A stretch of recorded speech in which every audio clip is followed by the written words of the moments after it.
Hi friends, ఈరోజు మా అక్క వాళ్ళ ఊర్లో గుడి ఎలా ఉంటుందో మీకు చూపిస్తాను, వచ్చేయండి. గుడికి వెళ్ళడం ఏంటో కానీ ఈ మెట్లు దిగినప్పుడు అయితే ప్రాణం పోతుంది, అంత కిందకు ఉంటుంది ఆ మెట్లు అన్నీ కూడా.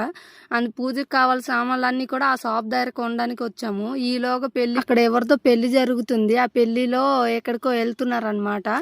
దానికి కూడా వీడియో తీస్తాను నేను. ఇదిగోండి వీళ్ళిద్దరిదే పెళ్లి. గుడికి అయితే వచ్చేసాము. గుడి అయితే ఎంట్రెన్స్ అలాగ అవుతుంది, రీమోడలింగ్ చేస్తున్నారు గుడి కూడా. ఇలా స్ట్రైట్ గా వెళ్తే శివుడి గుడి, కానీ మనం ఫస్ట్ వెళ్ళేది వినాయకుడి గుడి. తొలి పూజ వినాయకుడికి చేస్తారు కాబట్టి వినాయకుడి దగ్గర వెళ్ళి దండం పెట్టేసి గుడి చుట్టూ ప్రదర్శన చేసేసి ఇంకా శివుడి గుడి దగ్గరికి అయితే వెళ్ళిపోయాను.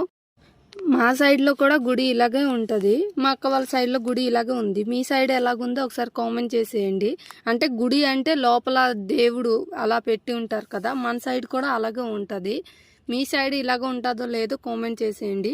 మేమైతే అక్కడే ఉండి ఇంకా ప్రసాదం అన్నీ తీసుకుని, గుడి బ్యాక్ సైడ్ అయితే ఈ చెరువు గట్టు ఉంటుంది. చెరువు గట్టు అంటారో ఏమో నాకైతే తెలీదు, దానికి ఏమంటారో కూడా.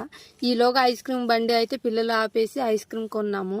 ఈ వీడియో ఒకవేళ నచ్చితే లైక్ అండ్ సబ్స్క్రైబ్ చేసుకోండి. ఇంతకీ గుడి ఎలా అనిపించిందో చెప్పండి. నాకైతే ఇంకా క్లారిటీగా చూపిస్తే బాగుండు అనిపించింది.